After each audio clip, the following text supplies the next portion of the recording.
The delegate from Newport News, Delegate Simonds.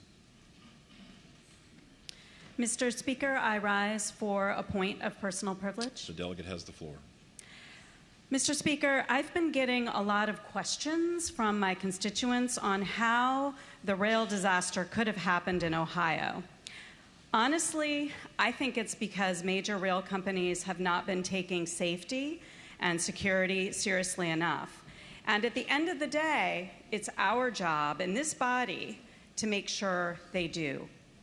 The railroad industry has a mighty history, and many of the rules that govern them predate modern transportation safety law. We, as a legislative body, need to do more to hold them accountable.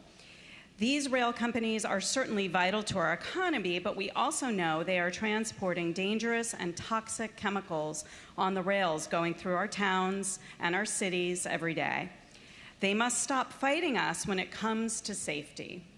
For example, we need to put into our code as a requirement that each train be operated by 2 people, as required by my bill, HB 1520, which died in committee this year. It's frustrating that this industry fights safety regulation every step of the way, yet they have the money to invest to upgrade their infrastructure for safety. Railroad companies collectively spent over $191 billion on stock buybacks in the past decade.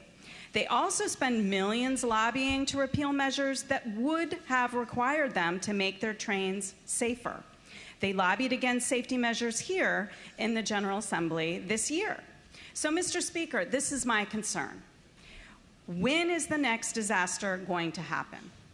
Where will it occur? Will it be in your town? Will it be in my neighborhood? Will it be next to a historic downtown shopping district? Will it happen next to a school or by a river? Will a toxic train wreck happen next to an important source of drinking water? We can pass laws to regulate this industry if we have the willpower. This month, we had a bipartisan effort to force railroad companies to stop putting up barriers when it comes to allowing fiber optic cables across their tracks.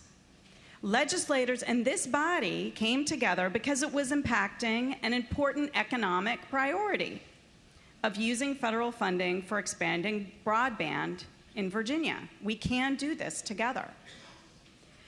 Let's see if we can come together next session around a safety priority and pass the 2-person crew legislation to make sure these railroads are operating safely so we don't have another toxic train wreck on Main Street or on High Street or in my city or in your hometown.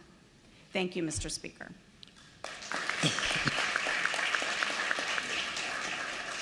The delegate